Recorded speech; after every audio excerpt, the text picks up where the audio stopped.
আপনি আপনার এই লাইফে জীবনে যত রকমের বিপদ আপদ আছে, আপনি যদি এক এক করে আল্লাহর কাছে আশ্রয় চাইতে থাকেন, কিয়ামত পর্যন্ত দুনিয়ার বিপদগুলো আপনাকে স্পর্শ করতে পারবে না। আর যদি পরকালের বিপদ হয়, সেটা কবরের আযাব হোক, জাহান্নামের আযাব হোক, আপনি যদি আল্লাহর কাছে আশ্রয় চান প্রতিদিন, কিয়ামতের মাঠে মরার পরে আপনাকে তা থেকে মুক্ত করে দেওয়া হবে। এই জন্য রাসূল সাল্লাল্লাহু আলাইহি ওয়াসাল্লাম প্রত্যেক নামাজে কি বলতেন?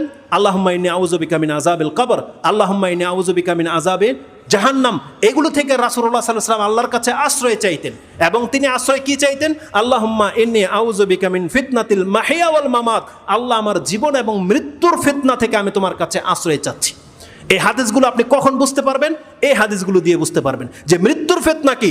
মৃত্যুর সময় আল্লাহ সুবহানাহু ওয়া তাআলা সম্পর্কে বিরূপ ধারণা চলে আসা, আল্লাহ সুবহানাহু ওয়া তাআলা সম্পর্কে ঈমান না থাকা, এটা হচ্ছে মৃত্যু অবস্থায় ফিতনা। রাসূল সাল্লাল্লাহু আলাইহি ওয়াসাল্লাম সেই ফিতনা থেকে আশ্রয় চাইতেন।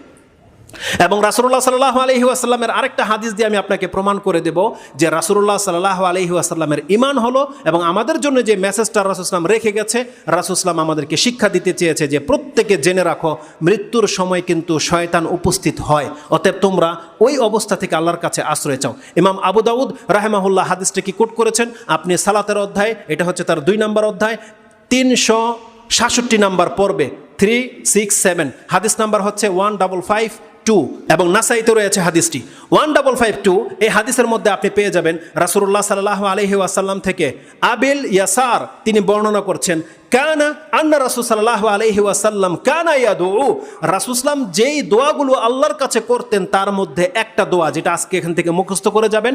রাসূল সাল্লাম দোয়া করতো, আল্লাহুম্মা ইন্নী আউযু বিকা, আল্লাহুম্মা ইন্নী আউযু বিকা আইয়াতাখাব্বাতানি শায়তানু ইনদাল মাউত, আল্লাহ আমি তোমার কাছে আশ্রয় চাচ্ছি শয়তানের প্ররোচনা থেকে, শয়তানের খপ্পর থেকে, যখন সে মৃত্যুর সময় উপস্থিত হয়।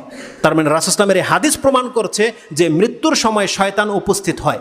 রাসূল সাল্লাল্লাহু বলছেন, আল্লাহুম্মা ইন্নী আউযু বিকা আইয়াতাখাব্বাতানি শায়তানু ইনদাল মৌত, আল্লাহ শয়তান যেন আমার মৃত্যু মুহূর্তে আমাকে ছিনিয়ে নিতে না পারে, আমাকে যেন গুমরা করতে না পারে, আল্লাহ সেই মুহূর্ত থেকে আমি তোমার কাছে আশ্রয় চাচ্ছি। তার মানে বোঝা যাচ্ছে শয়তান সেখানে উপস্থিত হয়। আর আল্লাহ সুবহানাহু ওয়া তাআলা মুমিন বান্দাদের সাথে কি করেছে আল্লাহ বলবে, আল্লাহ সুবহানাহু ওয়া তাআলা আমাদেরকে শিক্ষা দিয়েছে, যেই ব্যক্তি তার ঈমানকে বাঁচিয়ে রেখে মরার পর্যন্ত পৌঁছে যাবে, ওই মুহূর্তে ঈমানের দায়িত্ব, বাঁচিয়ে রাখার দায়িত্ব আল্লাহ সুবহানাহু ওয়া তাআলা তার হাতে নিয়ে নিয়েছে।